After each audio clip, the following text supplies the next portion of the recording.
Yun, sa mga kaibenso ito, gumawa ako ng part 2 ng gain before feedback natin, no? Para dun sa iba't ibang klase ng mixer na, well, yung ginagamit ko. So, pwedeng, kung hindi man ganun yung mixer na ginagamit nyo, pwede nyo i-apply.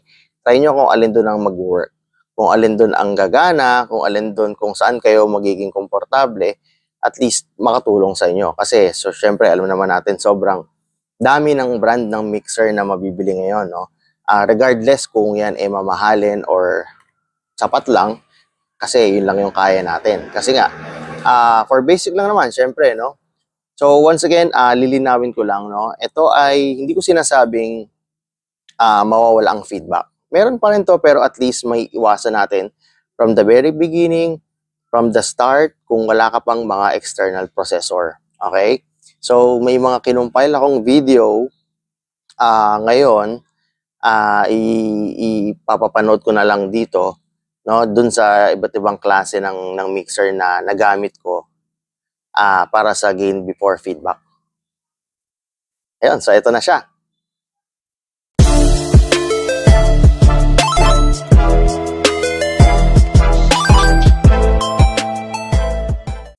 Ayan, so guys, ito ay isang follow-up dun sa gain before feedback natin, na gagamit naman tayo ng PL, no? Kasi merong nag-comment sa atin na hindi daw gumagana kapag PL at sa XLR lang, at dahil wireless mic daw yung ginamit natin, kaya gumagana yung gain before feedback natin. So ngayon yung video na to is hindi ko na ginamitan ng speaker. Ipapakita ko lang na magre-respond yung output meter natin dito, no? Habang ginagalaw ko yung gain. So right now, gagamit tayo ng wired mic. Ayan, hindi yan wireless mic. So typical na XLR cable lang with PL yung end. Very ordinary lang, no? Nakahiram lang tayo kasi wala na tayong ganito. Puro straight XLR na yung gamit natin. So ayan, so ikakabit ko siya dito sa number 16 channel natin. Ayan, dito para mas malapit, no? Para mas malapit makita dito sa output meter natin. So, kabit ko muna. So, kabit natin dito sa line. Ayan. So, kagaya ng dati, ayan, nakapatay yung gain natin or nakababa yung gain natin. Equalization natin, lahat naka 12 o'clock lang. Ayan. So, once again, huwag natin pansinin itong mga aux natin. Hindi naman gagamitin yung mga auxes natin. Ayan. Ayan. Alright. So, mute lang natin ulit. Ayan, mute lang natin and then PFL. Okay. I-on ko yung PFL, ayan, para umilaw. Pinatay ko, and then ngayon on ko para umilaw, ayan. So, ibig sabihin, lalabas na siya dito. So, check natin, no? Magsasalita ulit ako, and then mapapansin nyo, gagalawin ko ulit yung gain, and then magre-respond yung meter natin. So, once again, PL to XLR, wired mic line gamit natin.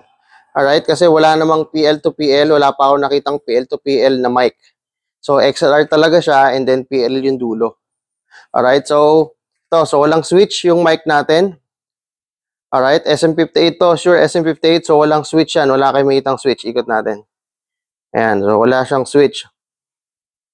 Ito ulit ang problema natin, ang problema ko is kung paano ko ulit siya hawakan, bali ipit ko na lang dito sa leg ko, no? So ayan. Wait lang ha. Ipit ko lang ulit, ayan, malapit na to sa, sorry, shaky. So, ayan, gagalawin ko ulit.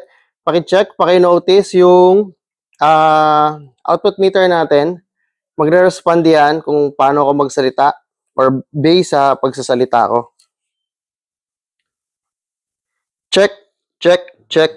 Hey, check. Hey, sound. Check. Hey, check. Hey, 1, 2. Check. Hey, sound. Check. Ayan, so, gumagana siya kahit walang receiver. Okay? So, basic lang yung connection natin. Isang microphone na wired, XLR, to PL. So, tanggalin ko lang. To PL. So, patunay lang na gumagana rin siya sa PL. Okay? Hindi na ako nakabit ng speaker. So, pinapakita ko lang na magre-respond na pwede, no? Na PL, pwedeng gumamit kahit wired mic lang. Alright? So, kukompile ko to and then yung next naman natin dun sa Yamaha na mixer and dun sa Kevlar mixer na ginagamit ko. Yeah, what's up mga kaibigan? So, ito. This is a follow-up video para dun sa Kevlar user. Para dun sa mga mixer na walang meter yung prepaid listen. Okay? So, ito yung sinasabi ko na kailangan ang pagbasihan natin dito is yung peak indicator. So, dito natin makikita yon. Naka-flash. Alright, so, ayan. So, ito yung ginagamit natin dito na Kevlar mixer. Meron tayong event ngayon. So, ito ay walang PFL meter kagaya nung nakaraan na demo natin. Alright. So, ngayon, dito, ito yung mga peak indicator ng mixer na Kevlar. Ayan. Yan. Puro peak indicator yan. Ito naman is, ito yung mute. No? Ayan, mute. So, i-mute ko siya. Kagaya ng ginawa natin nung nakaraan. Same process lang. Okay. And then, yung fader natin, lalagay ko lang sa unity gain. Okay. Or 0 dB. So, master natin, ganun din. Actually, pwedeng nakababayan, pwedeng hindi. Kasi nakamute naman tayo eh. Alright? So, nakamute naman tayo. So, nire-ready ko lang to para tutunog na tayo. Ayan. So, ayan. So, magta-testing ako. Meron tayong mic dito. Ayan. So, connected na siya dito. Yung gain natin, nakababa. Ayan, nakababa. Ayan, sagad ha. Sagad. Nakababa siya. So, same process lang rin yung gagawin ko dito, no? At ang problema ko ulit is kung paano ko hahawakan. So, anyways, naka-on na yung mic. Ayan. So, sana makita. Medyo maliwanag, no? Pero, ang focus natin is dito. Sa OL na yan, no? Ayan yung ano, yan yung peak indicator na nagsasabi or nag-indicate na overgain ka na or sobra na yung pasok ng signal sa channel na to. Okay, so once again, ito, yung EQ natin is puro naka 12 o'clock lang. Alright, auxiliary, hindi natin gagamitin. Fan, effects, nandyan lang yan. Anyways, wala namang ano yan, hindi naman affected yan. Then yung fan natin, schedule lang dyan. Okay. So, alright, sige, tatry ko as much as possible, as long as I can, kasi mag-isa lang tayo dito na maghahawak dahil yung kasama ko is nag-aayos pa. Alright, so, tingnan natin ha. Ayan, so, naka-on yung mic natin. Wait lang. Ayan siya, so, naka-on siya. Okay. So, ipitin ko na lang ulit dito sa leeg. And then, pagmasdan natin yung peak indicator. So, ilalapit ko. Tapos, iaangat ko unti-unti. So, siguro ganito na lang ang kuha na gagawin ko para nakikita tong gain natin dito at nakikita nyo rin dito. Okay? So, magre-respond yan pag kada salita ko. So, makikita yan, no? So, iaangat ko, no? Check, check, check, hey, check. Nakita? Check, hey, check. Ayan. Pag sobra, hey, hey, check. So, that means, pwede nyo nang bawasan. Hey, ayan o, nagsasalita ko, hey, hey, hey. So, ang lakas ng pasok ng signal dito. No? So, babawasan natin. So, tignan nyo, nagsasalita ako, nagre-respond yung, yung peak indicator. So, sobrang lakas niyan. So, hihinaan ko ngayon. Hey, hey, hey, hey, hey. Nagawa ko. So, nag-peak pa rin siya. So, babawasan ko pa rin. Hey, meron pa rin. Hey, meron pa rin. Hey! Hey! Ayan, so medyo mahina na yung kurap. So, babawasan ko pa ng konti. Hey! Ayan, so binawasan ko ng konti. So, nandito lang yung gain. So, ngayon, patutunugin natin siya. Pakinggan natin. Okay? Hawakan ko muna to. Paano ba? Sige, hawakan ko na lang. Alright, so i-unmute ko na. And then, mag-sound check tayo.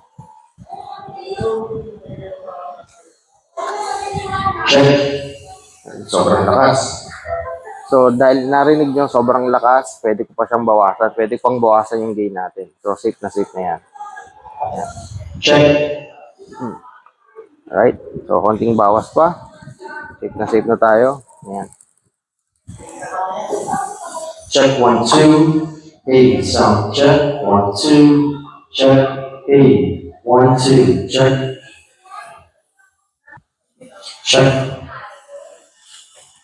Ayan, so, lapit tayo. papahawak ko tong cellphone and then check natin kung mag-feedback. And then kung mag-feedback man, siguro hinaan natin. Pag hindi, goods na yung pikit natin. Ako nga, dun lang. Dun. Check, hey, 1, 2. Check, hey, sound check, 1, 2. Hey.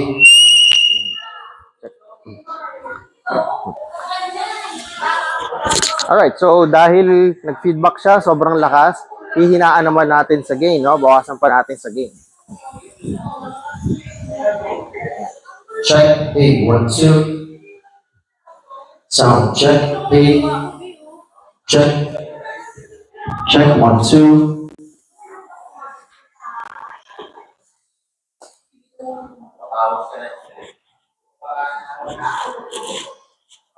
Okay na, no?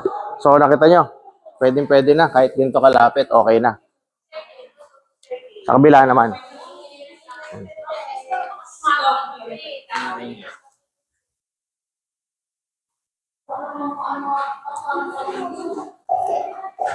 Check, hey, check.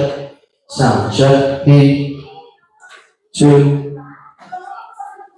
Check, 1, 2. Sound check, hey. So this time, itotono naman natin dahil masyadong makapal, masyadong ma-bass. So pwede na nating hinaan. Pwede na natin bawasan yung bass. Check, check, 1, 2. Sound check, hey. Sound check, 1, 2. Check. Okay na. So that's it. Yung next naman sa isang mixer, try natin kung makagawa pa tayo. Yan, so sa mga kaibigan, so ito naman yung part 2 natin ng gain before feedback. Gamit naman itong Yamaha mixer na ginagamit ko. So yung MG series, yung blue. So marami rin kasing gumagamit ng ganitong mixer. No? Sa napapansin ko lang naman. So gaya ng sinabi ko, sa peak indicator light natin titignan. Alright, so ngayon papakita ko sa inyo kung paano ginagawa. Actually, ganun din naman. Parehas lang rin naman. So, papakita ko lang rin na posible na pwede rin dito sa mixer na to. Alright? Ayan, so ito. So, nakakuha tayo ng tagahawak, no? Nakakuha tayo ng tripod. So, para medyo makakilos tayo ng mas maayos. So, yung gagawin natin ngayon, dito sa mixer na to, meron na siyang output ng PFL kagaya doon sa unang demo natin. At the same time, yun nga, yung peak, no? Pwede rin nating mapakita dito sa peak na to. So, sa MG series, sa Yamaha na to, kapag nakailaw, yan, ibig sabihin, hindi yan nakamute. Okay? So, working yan, gagana yan, tutunog yan. So, i-off natin yan. Okay? So, i-off natin yan. So, ang gain knob naman ng mixer na to ay nandito sa taas na to. So, sa mga naka-MG series dyan, alam nyo na yan. So, ayan. So, itong white. So, mapapansin nyo lahat yan nakapatay naman. So, nakababa. Okay?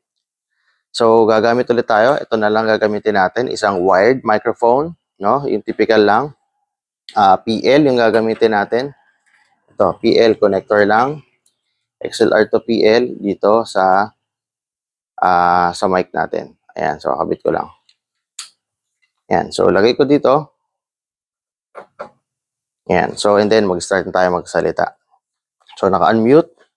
Lagay ko lang dito yan sa 0 dB. Okay. So, hindi na ako nagkabit ng speaker. Dahil ang goal natin dito is mapakita muna or mapakita na lang yung meter dito na gumagalaw siya, no? Na masusukat natin na hanggang 0 dB. No, actually, itong mixer na to ay very high ang headroom. Minsan kahit hindi ka na magtaas ng gain, minsan pwede na. Konting-konti na lang kahit hindi mo na sukatin ang meter, no? Mapapakinggan mo na lang. And that's very good pag ganun ng mixer, no? Pag mataas ang headroom. Hindi ka na talaga masyadong magtataas ng gain and mas safe yon sa feedback. Alright, so start na tayo. So again, walang switch to. SM58, Shure microphone, wala yung switch. Wala kami kita dyan kahit sa ilalim. Yan, walang switch. Alright, so try na natin. Check, check, check, check. On ang PL, ang PFL, check, check. Yan, tatas ko yung gain. Check, check, check, check. A, check, check, check. So, para ma-notice natin, ang 0 dB niyan ay nandito. Ayan o, nandito. Hindi ko na mailapit. Naka-tripod kasi. So, check, hey, check, check, check. Ayan. So, mapapansin naman natin, ayan o, pag nagsasalita ako, nagre-respond yung VU meter or yung output meter dito using LED light. Ayan, so gumagana siya, no? So, dyan pa lang masusukat na natin. So, taas ako ng gain, baba ko yung gain, yan, nawawala. Pero in a normal way, yan, pwedeng tumunog na yan ng maayos, no? Kasi malakas talaga ang mga headroom ng mga ganitong mixer, itong Yamaha na to. Check, check. Ayan, check. Nakababa yung gain. Check, check, check, check, check. Ayan. So, try naman natin dito sa peak indicator. Ayan. Pag yan, umilaw, nako, sobrang lakas na yan. Sobrang sama na yan. So, totodo ko yung gain. Tingnan natin. Check, check, hey. Check, check. Ayan. Tingnan yung peak meter. Check. O yung peak light indicator. Check, check, check. So, sabay sila. So, hinaan ko. Check, check. Sabi ko nung nakaraan, antayin nating mawala yung pagkurap dito, no, para ma-safe kung walang output meter dito ng PFL. Check, check. So, medyo nakakurap pa rin. Check, check, check, check. Meron pa rin. Hindi ko alam kung kita sa camera, pero dito sa akin, meron pa rin ako nakikita. Check, check, hey, check, check. Taas pa. Check. Ayan, so wala na. Check, check. So wala nang light indicator, wala nang peak indicator. Sa output na lang meron. And sa lakas na to, so hindi na siya maabot ng 0 dB. So definitely, pagka nasa event na yan or kung may nakakabit na speaker yan, is malakas na talaga yan. Check, hey, check, check, check. Ayan. Yun lamang. Sige. Sa susunod ulit. Ayun. So, nakita niyo na kung ano yung mga ginamit kong mixer. May mga follow-up pa dyan. Meron din dyan, no, na ginamit ko na actually ay ordinary mic or wired microphone na hindi na wireless microphone, no? So, PL na yung gamit natin. So, nag-work siya kahit walang receiver, kahit hindi siya wireless mic. So, kahit ordinaryong mic, kahit ordinaryong kable, pwede nyo gamitin. So, XLR to PL, pwede yan. So, ayun. So, sana makatulong ulit. And sa mga susunod na video ulit. Bye-bye!